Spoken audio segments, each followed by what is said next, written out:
Welcome to New York's #2 sports show. The 2024 New York Yankees season is underway, and boy, did it start out with a bang. Yankees with a 4-game sweep at the Houston Astros. So dating back to last season, that's actually a 7-game winning streak at Houston. If you remember that 3-game sweep early September, I think it was, the Jason Dominguez debut series. But that's in the past. This is a 4-game series sweep. All the games were close. 3 of them were comebacks that occurred at least in the 6th inning or beyond.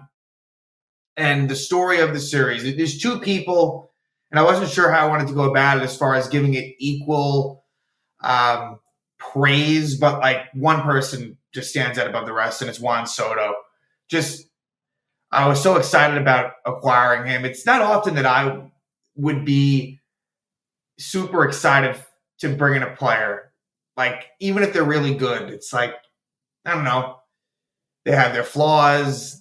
Maybe the contract situation isn't great, this and that. Juan Soto is a special, special player. He just was unbelievable this series in every way you could imagine. And not just the hitting. He had a game-saving outfield assist in the 9th inning of the first game. He hits a huge home run in Game 3. And in Game 4, he hits the game-winning RBI single in the 9th inning. And that's just scratching the surface. I mean, the swagger he brings, the confidence, leadership. And he's only 25 years old. I already knew that he was an amazing player, but just seeing it and witnessing it as a fan, it's something to behold. It's going to be exciting. I hope he stays healthy. And obviously, I want the Yankees to lock him up long term. I know there's not going to be a contract that gets done until the offseason, but do not let this man leave the building. He needs to be a Yankee for a very, very long time.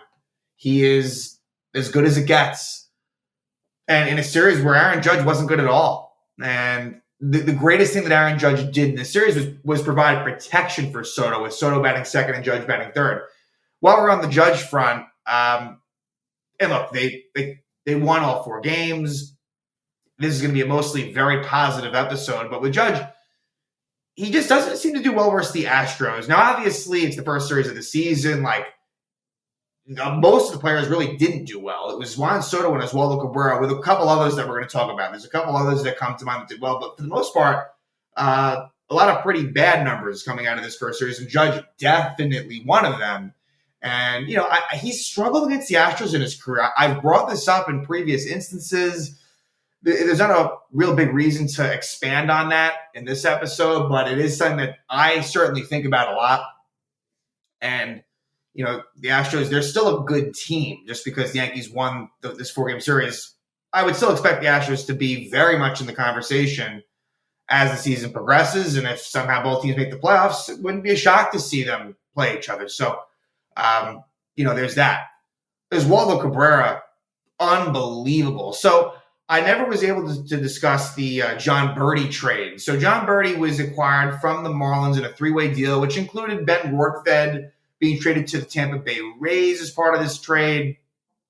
And the Yankees traded a prospect. I think it was a top 30 prospect. Might have been an outfielder, but don't hold me to that.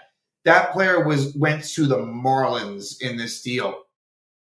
So DJ LeMahieu is out, and injuries have just become such a thing with DJ. For me, my hopes for him are not all that high.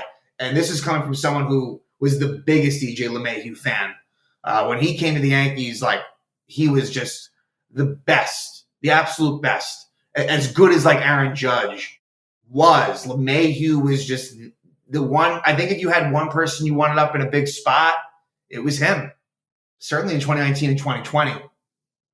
But LeMahieu's out, foot injury, and that's been a reoccurring issue for him as well. So I think he's going to be out for a little bit of time. I wouldn't be surprised if he is on the shelf for maybe all of April. Just a guess on my part, but there's no need to rush it back. So the Yankees bring in John Birdie, who can play third base, shortstop, maybe a little bit of second base, and some of the outfield positions as well. He's a utility guy who has speed And I think that if they had acquired him just a little bit sooner, especially since Framber Valdez was the opening day lefty starter for the Astros, with Birdie being a right-handed hitter and Oswaldo, who's a switch hitter, but at this point, he's batting a lot as a lefty versus lefties. So the point there is that Birdie, I think, if this trade happens a week prior or just even a day before it did, I think Birdie's probably in as your starting third baseman. It didn't work out that way, and Oswaldo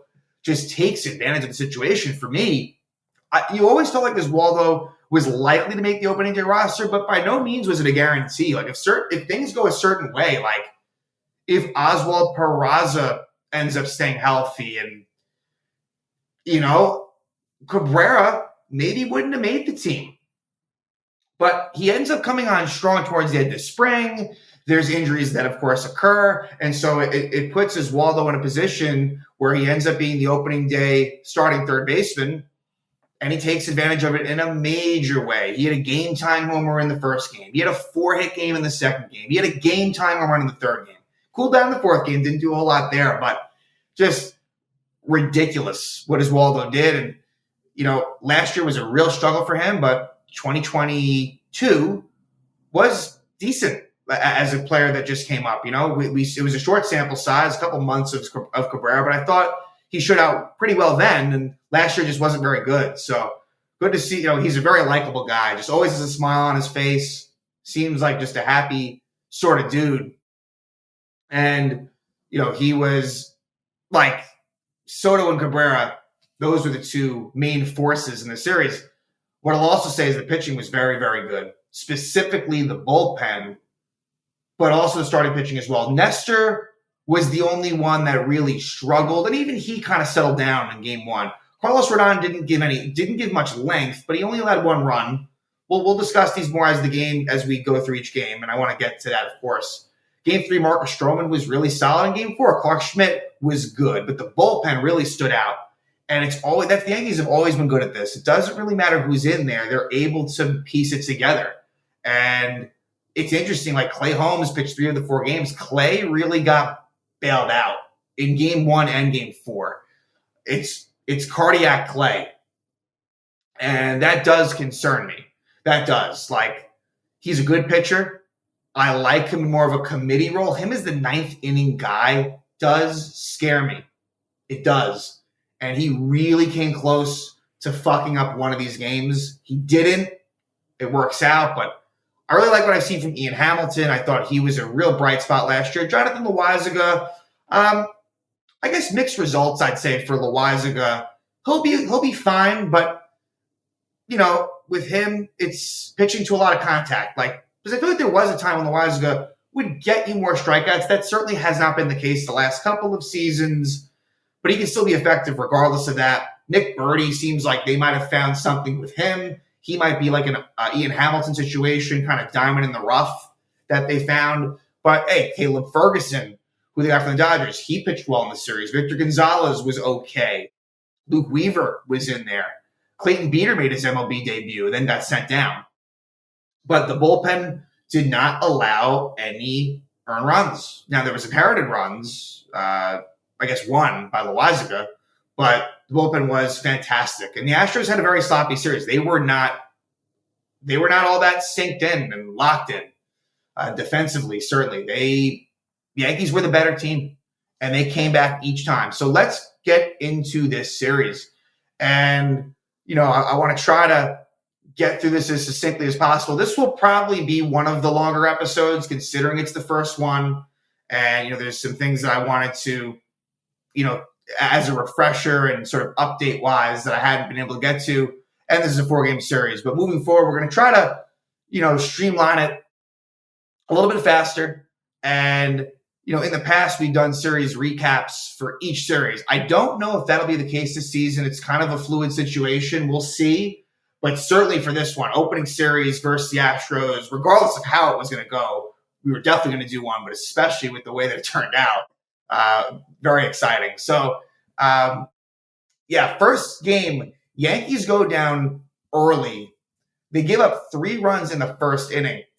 So Alex Verdugo had a bit of, and it's ironic how this goes. Alex Verdugo had a really rough I would say, series defensively where it was like, the ball just kept finding him and he wasn't able to really get the job done, if you will. And so that comes to mind for me. And I might be mixing games up here. I probably am, actually. I think it was game 2 more so where the ball was finding Verdugo, not game 1.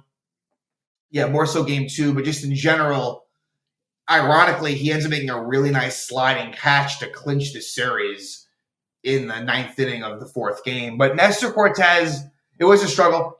Look, he's pitching opening day. No Garrett Cole is going to be a problem for the Yankees. If that's the crazy thing, too. No Garrett Cole in the series.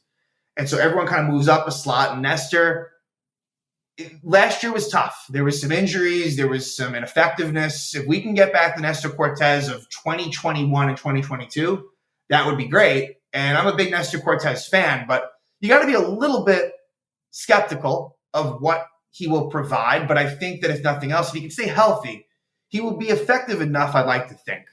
And so Nestor, first inning, definite struggles. I should also mention Juan Soto in his first at-bat walks. Let me, I guess, just go through some players individually, and then we'll try to kind of piece through each game. So, like Gleyber Torres, who had a good spring, not a good 4-game series for Gleyber, although he does end up kind of coming through at the very end in the 9th inning of the 4th game. But Gleyber, who did leave early in the 2nd game with a hit by pitch, got his thumb, ended up being okay, but he did leave that game. But Gleyber struggled, as I said. Judge did. Giancarlo Stanton was probably more bad than good, but did homer in game 2 in a blowout situation and did have physically he checked out all right? So he played 3 of the 4 games, wasn't great, but, maybe there's some things that you can kind of tap into that might be all right. Anthony Rizzo probably ends up the series with not horrendous numbers. 267 average, 722 OPS in the 4 games. Yeah, he had some good games, had some not so good games, but Rizzo, I think that if the concussions are behind him, I think he'll be fine. Anthony Volpe, a definite positive. Volpe, who was out in the 4th game with an upset stomach. He was part of that Mexico City trip, and apparently coming back from that trip, there was some players and maybe some other people that, had a bit of a stomach issue. So Volpe was out for that 4th game, but before that was really good. He had 3 walks in game 1. He had a big homer in game 3. Really, I thought Volpe was a definite positive. Alex Verdugo, not such a great series. I like his skill set, and I do think I liked the acquisition of Verdugo, but he wasn't so great. Jose Trevino, not great either. Made contributions defensively for sure, and did have kind of a blue RBI single in the 4th game. But Austin Wells, I like what I saw from Austin Wells and kind of a continuation from last season in spring training. I do think that his confidence is growing, and I definitely, everything being equal, I think I'd prefer Wells over Trevino, but it's going to be pretty much a 50-50 split, and I'm not going to complain a whole lot with that.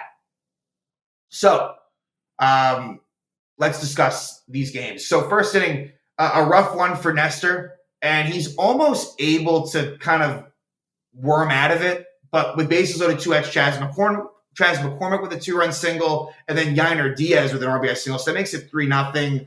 And the Yankees, what was really frustrating in this first game was old things rearing its ugly head. Like a lot of runners in scoring position, and the Yankees could not come through. So bases loaded, 1 out in the 2nd, and Trevino hits a double play. They were down 3-0 at this point. Then Jake Myers, to start out the 2nd, hits a solo home run and make it 4-0. But then give Nestor credit. So he allows that leadoff homer in the 2nd. But then from there, the next 4 innings of work, no runs. So he was able to keep them in the game. He didn't, and that was important. And also to keep the bullpen, look, in that 4 straight days, the fact that he helped them get a win, and he preserved the bullpen too. So that was good for Nestor. The 4th inning, another situation, bases loaded, 1 out, and Verdugo hits a double play. So now that's twice where that happens. Not great at all. Then in the 5th, the Yankees get going a little bit. And of course, the guy to kind of break through, bases loaded, no out, Juan Soto. RBI single. He is just, man, Juan Soto is just the best. He is just incredible. But then Aaron Judge strikes out. And then Giancarlo Stanton strikes out. So what could have been a good inning may not be. However, Framber Valdez struggled in this game. Framber Valdez lost the strike zone, a lot of walks. We've seen it from him at times. Valdez is typically effective, but sometimes he does lose the zone. Anthony Rizzo is hit by a pitch which scores a run. They bring in Seth Martinez, and Anthony Volpe gets a bases loaded walk. But then Verdugo grounds out. So a couple of big spots for Verdugo where he doesn't come through. Yankees trail 4-3. We go to the sixth. Rafael Montero comes in, and with one out, Oswaldo Cabrera hits a solo home run to tie the game. So the beginning of the great Oswaldo of this series begins. That ties it up at 4. Then Loaisiga comes on, pitches a couple of innings, the 6th and the 7th. He's going to be in more of a multi-inning role. Think Michael King, that type of role I think they want for him. And he gets into some trouble. 2 outs, 2 on, but he's able to get John Singleton to ground out. He was a pinch hitter. Ryan Presley comes on in the 7th, and the Yankees take the lead. And let's give Aaron Judge some credit, because it's not as if he did absolutely nothing. He was involved in some key situations. He gets a leadoff double off of Presley, and with bases loaded, 1 out, Verdugo does get a key sac fly. So crazy how Verdugo was in another bases loaded situation, but that time he gets it done. Gives the Yankees a 5-4 lead. Then Loaisiga gets into some more trouble in the 7th, and Verdugo made a nice catch on a Kyle Tucker line. I thought the Yankee defense was mainly pretty good, even though Verdugo, like I said, had some struggles, and there were some other mishaps, but the defense for the Yankees was much better than the Astros. But Loaisiga strikes out Abreu. Yankees keep that 5-4 lead. We go to the bottom of the 8th. Ian Hamilton strikes out McCormick, and then eventually a double play to Jeremy Pena. I think Ian Hamilton will be relied upon and will be definitely one of the high-leverage relievers in this bullpen, at least currently. Just think about it. Tommy Kahnle's out. Scott Efros is out. Lou Trevino is out. So with that in mind, Hamilton deserves to really be pitching in big situations. Josh Hader strikes out the side of the 9th. Clay Holmes comes on, and it got scary. Very scary. Dubon with leadoff single. Altuve lines out. Yordan Alvarez with an infield single.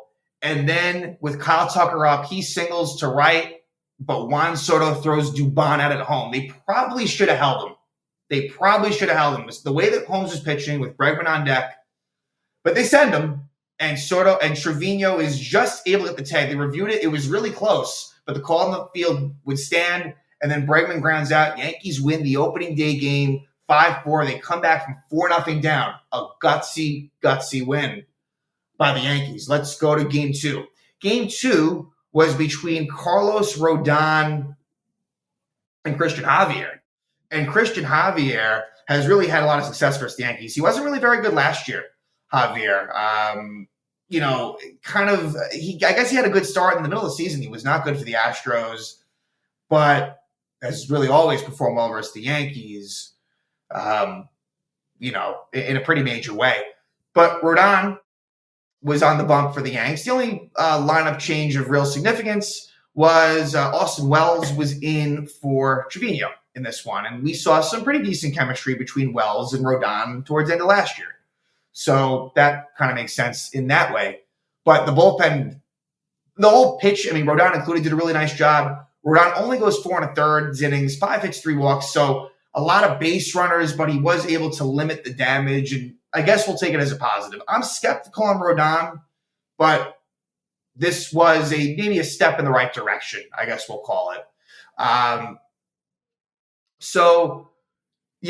a whole lot of offense to speak of in this one, but early on, Bregman gets Rodon's almost able to get out of trouble. Leadoff double for Altuve. It ends up with runner on third, 2 out, but Verdugo tries to make the sliding catch and is unable to do so. It's an RBI single for Alex Bregman. Then from there, just Rodon wiggling out of a lot of trouble in the 2nd, in the 3rd, in the 4th, and in the 5th, they take him out with 1 out. And Nick Burdi comes in. Nick Burdi had a couple of brief appearances, but looked pretty good in this game, Game 2, and then Game 4. And he actually got a win in Game 4, his first win since 2019. So that must have meant a lot to him as someone who I think has been battling injuries and is a bit of a journeyman, I guess. But Burdi was effective when he was in there.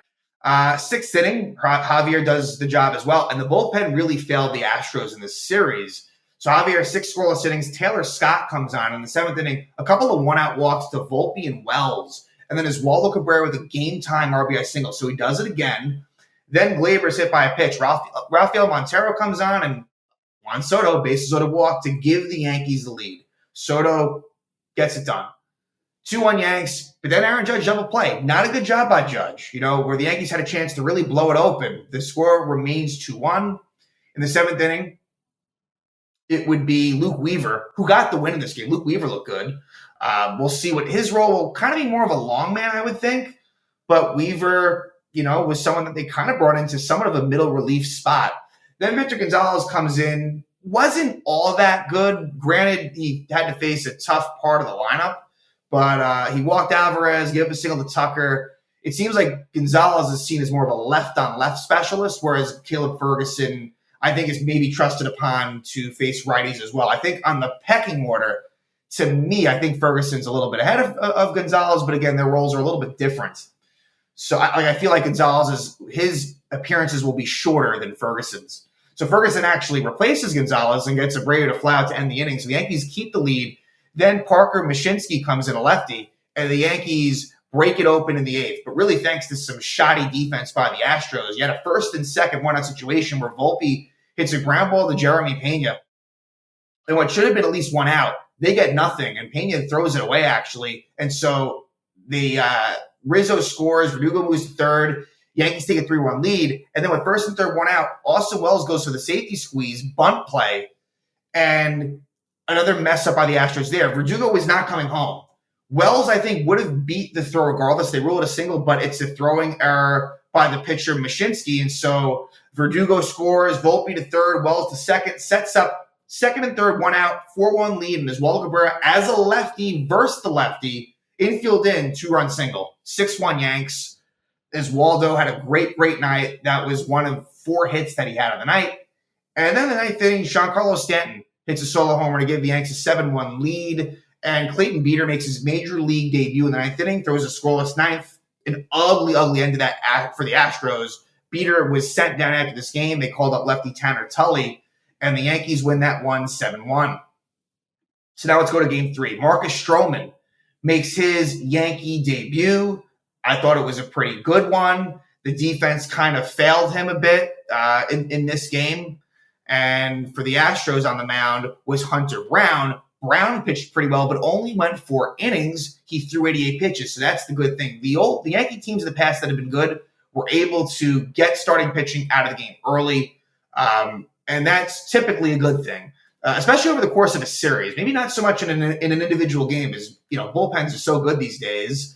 But I think that the bringing in Juan Soto, it should be a trickle-down effect where the Yankees are going to see a lot more pitches, and that's going to definitely be beneficial. So the Astros took the lead in this game as they had in the previous 2 games. As far as the lineup, Trent Grisham made his Yankee debut, and it was more bad than good. Grisham's a very good defensive center fielder. He did get picked off first, which is just kind of inexcusable. But with Grisham, I think expectations need to be low offensively, and he's definitely a defensive first player. Giancarlo Stanton was out of the lineup in this one, and Aaron Judge would be the DH. Gleyber Torres, who got hurt, like I said, in game 2, was right back out there in game 3, which was good to see. And Oswaldo Cabrera started all 4 games, which is the right thing to do, considering the fact of what he had done earlier in the series. So let's jump to the bottom of the 2nd. And Oswaldo Cabrera has a throwing error. With 1 out, Yainer Diaz reaches. And so if that happens, the inning is probably over. And so some tough breaks for Stroman along the way, where there was a hit by pitch to Jose Abreu where really he went around. They should have said he swung, but they didn't call that. And so eventually Mauricio Dubon gets a 2-run double over the head of Juan Soto, gives the Astros a 2-0 lead. But then the Yankees respond for a run. Soto single, Judge single, and then Anthony Rizzo reaches on an error. Hit it pretty well, but Abreu couldn't come up with it. Kind of took a little bit of a weird hop, and it makes it 2-1. Verdugo then hits a double, grounds a double into a double play. Stroman at this point is kind of settling in, doing what he needs to do. Let's go to the bottom of the 5th, where another situation, 1st and 2nd, 1 out, and Yordan Alvarez grounds into a force out, but Anthony Volpe, in trying to get the double play, kind of airmails it, and it leads to a run scoring. So all the runs by Stroman were unearned. 3 runs allowed, but none of them were earned. So that makes it 3-1 Astros there. Then let's jump to the 7th. And Stroman's able to get through 6 innings. He threw about 100 pitches, but that's the good thing about Marcus Stroman is that while I'm somewhat skeptical of what he'll provide in a different way than Rodon, with Stroman, you know that he's going to eat innings. Like he will get you through, like he'll give up some runs and he'll give up some base runners, but on most occasions, he'll get you to at least 6 innings, and that's pretty important. Brian Abreu comes on for the Astros, a very good 9-pitch leadoff walk for Austin Wells. And then Oswaldo Cabrera does it again. A 2-run homer for Oswaldo ties it up. So that's 3 straight games where he has game-tying hits in like the 6th and 7th inning. Just ridiculous. So, but the Yankees wouldn't stop there. Trent Grisham walks. Eventually he was picked off, like I said, like inexcusable. But with 2 outs, Juan Soto hits his first homer as a Yankee. He hits it to the opposite field, to left field, and that's what he does. And just a huge home run off of Brian Abreu gives the Yankees a 4-3 lead. Then Ian Hamilton comes on, throws a 1-2-3 7th inning, and he would also throw a 1-2-3 8th inning. Ian Hamilton, if there's one pitcher in the bullpen that I trust the most right now, I think it's him. In the top of the 8th, though, with a really big insurance run off of Ryan Presley, Anthony Volpe homers. And Anthony Volpe, he hit 400 in this series, 1.371 OPS. A really encouraging series for Volpe. It gives the Yankees a 5-3 lead. Josh Hader would pitch the 9th, so Hader would pitch 3 of 4 games in this series, and he was pitching in a couple of losing situations, or at least one. 9th inning. Clay Holmes comes on with a 2-run lead. 2-out hit by pitch to Jeremy Pena. That's the thing with Clay. Like, he can lose it at any moment, but relatively speaking, he gets 3 groundouts. A very effective outing for Clay Holmes, and I feel better about Holmes in 2-run games. And this is obvious, but for him, knowing that the walks and hit by pitches that happen sometimes with him, 2-run games feel a lot better than 1-run leads. Speaking of 1-run leads, let's jump to the final game. Yankees going for the 4-game sweep, and they would get it. And this game was a little bit different because the Yankees had the lead in this one. Like, they weren't coming from behind, but it was tied at one point. But in this one, Anthony Volpe was a late scratch for the lineup. He was in the original lineup, but the upset stomach took him out. And so they moved Oswaldo Cabrera over to short. John Birdie makes his Yankee debut starting at third base in this game 4. But J.P. France was on the mound for the Astros, and he pitched fine.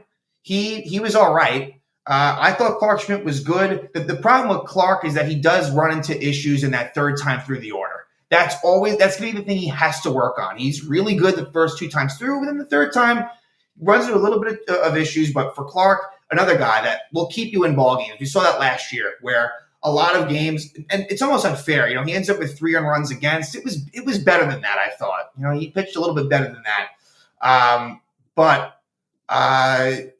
It was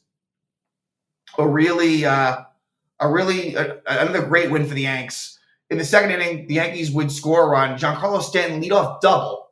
And the good thing here is he's able to get over to 3rd on a flat by Verdugo. And, that's a small thing, but a big thing because with Stanton health and just running is a problem, but he looked okay physically. John Birdie doesn't come through. He strikes out with a runner on 3rd, 1 out, but Trevino is able to kind of dunk a lucky bloop single where John Singleton, the first baseman, can't get it. Yankees take a 1-0 lead. In the 3rd, the Astros tied up on a home run by Jose Altuve. A fortunate one. Left field in Houston's pretty shallow. It would have only been a home run in 2 parks, Houston and Boston. Makes it 1-1. Then we go to the 4th. Yankees respond. John Birdie, this time with 2 out, comes through after a leadoff double by Rizzo. Birdie's able to get a bloop single to right, and it's good to see. So Yankees take a 2-1 lead there. Then in the 5th, they're able to score again as Oswaldo has a leadoff walk. Soto eventually gets a single, 1st and 3rd, and Aaron Judge with the sac fly. So, even though Judge didn't do much in the series, he had a big leadoff double in the first game and a big sac fly here. Makes it 3-1 Yanks. Then in the 6th is when Schmidt gets into some trouble. Altuve double leadoff. Then Tucker went out double. makes it 3-2. They could have maybe left Schmidt in the game. I wouldn't have had a big problem if they did. They take him out, and Loaisiga does not get the job done. Yainer Diaz with 2 outs gets an RBI single, and it's tied up at 3. And it almost was worse than that. But luckily, Jeremy Pena with the bases loaded grounded out.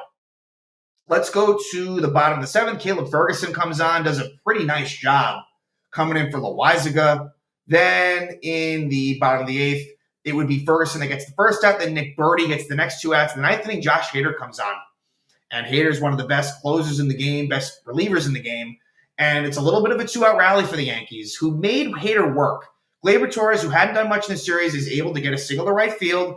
He steals second. And that's the thing with Gleyber sometimes. As much as mentally and like the brain farts are always there, sometimes he does things that are helpful in the IQ sense. Sometimes it's kind of aggressiveness that isn't smart. But here he steals second, and Juan Soto,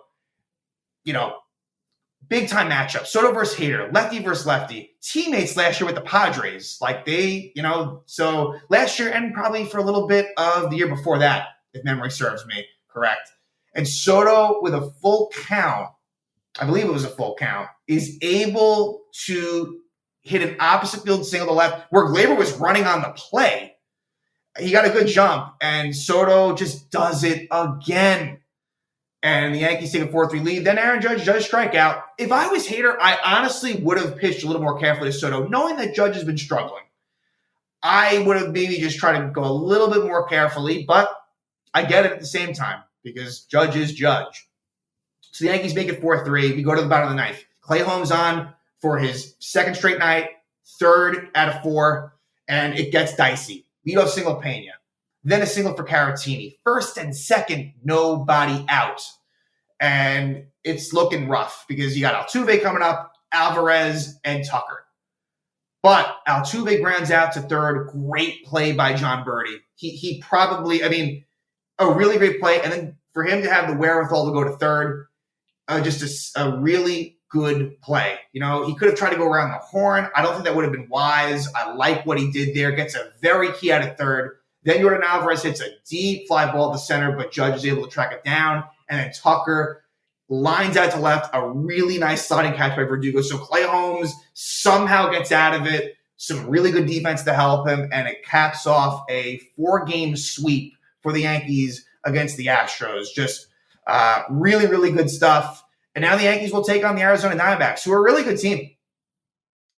Yankees should not take them lightly. This is, of course, the team that made the World Series last year. They took 3 out of 4 this weekend against a bad Rocky team. So that's nothing to really write home about. But we'll see. Luis Gil will make his debut this season. And, he looked really good in the spring. Obviously, we got a good look at Gil in 2021. It's been a while.